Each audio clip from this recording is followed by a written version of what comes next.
के लौंडे जवानी के जोश में बिना सोचे समझे कहीं भी घुसा देते हैं, जिसका खामियाजा उन्हें आगे चलकर भुगतना पड़ता है। आज की कहानी एक ऐसे ही लड़के की है जिसने इस खूबसूरत किन्नर को चाय में नशीला पदार्थ देकर उसके बैक डोर से एंट्री मार ली। जब किन्नर ने पुलिस में शिकायत करने की धमकी दी तो लड़का क्या बोला आप खुद ही सुन लीजिए। तो नमकीन निकाली और हम दोनों एक साथ बैठ के चाय पी रहे थे। अचानक से मुझे चक्कर आने लगा। उनको मैंने बोला कि अचानक से मुझे क्यों पता नहीं, मुझे दुनिया घूम रही है। उन्होंने बोला शायद आप ज़्यादा थक गए होंगे, इसलिए आप थोड़ा सा आराम कर लीजिए। उन्होंने मुझे अपने हाथ से ही सुला दिया अपने बेड में। अच्छा। थोड़ा थोड़ा मुझे याद है। उनमें जब मदहोश हो गए, उन्होंने मुझे अप्राकृतिक मतलब संबंध बनाया और मुझे अननेचुरली सेक्स किया मेरे साथ। जब मुझे सुबह होश आई तब मैंने उनको बोला कि आपने मेरे साथ गलत किया और उसके खिलाफ मैं मुकदमा दर्ज करूंगी। अच्छा। उन्होंने मुझे बोला नहीं, मैं आपको बहुत ज़्यादा पसंद करती हूँ, आप बहुत सुंदर है, मुझे बोलने में डर लगता था, लेकिन आपको मुझे अपनाना है जैसे भी करके और आगे जाके आपका साथ निभाना है।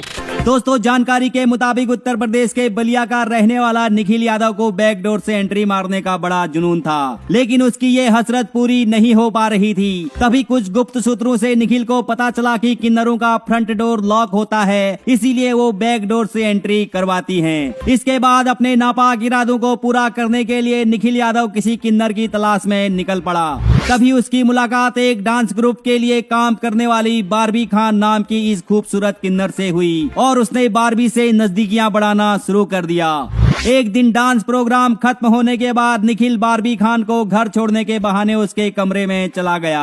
वहां उसने बड़ी ही चालाकी से बार्बी के चाय में नशीला पदार्थ मिला दिया। जब बार्बी बेहोश हो गई तो वो रात भर बैकडोर से एंट्री मारता रहा। जब सुबह बार्बी को होश आया तो उसका पिछवाड़ा दर्द कर रहा था। जब उसने इस बारे में निखिल से पूछा तो निखिल ने उसे शादी करने का झांसा देते हुए मना लिया और उसके मांग में सिंदूर भर दिया। इसके बाद दोनों जने स्वेच्छा से मजाक करने लगे। धीरे धीरे बार्बी खान निखिल के प्यार में पागल हो गई। वो उसके ऊपर पानी की तरह पैसा बहाने लगी। लेकिन अब तक निखिल का बैकडोर से एंट्री का सपना पूरी तरह से पूरा हो चुका था। वो फुल मजा मार चुका था और बार्बी से काफी पैसे भी ले चुका था।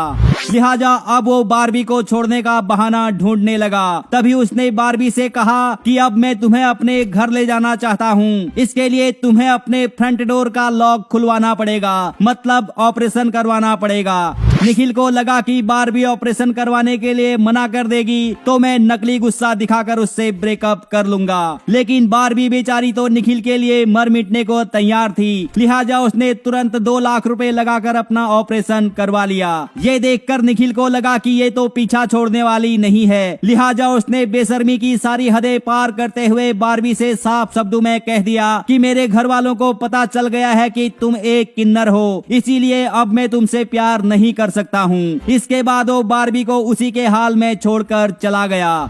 इसके बाद बार्बी ने निखिल के खिलाफ पुलिस में कंप्लेन दर्ज कराई है, लेकिन निखिल फरार चल रहा है। बार्बी ने पुलिस प्रशासन से मदद की गुहार लगाते हुए कहा है कि अति शीघ्र निखिल यादव को पकड़कर जेल के बाथरूम में सफेदी के काम में लगा दिया जाए, ताकि वो किसी और किन्नर की जिंदगी बर्बाद ना कर सके।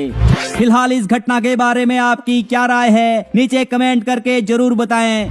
और मैं वीडियो के अंत में देश के सभी युवाओं को सलाह देना चाहूंगा, कृपया होल पर नहीं बल्कि अपने गोल पर फोकस करें। When you achieve your goal, then you will get many hole। नहीं तो एक दिन निखिल यादव की तरह तुम्हें भी पुलिस ढूंढ रही होगी।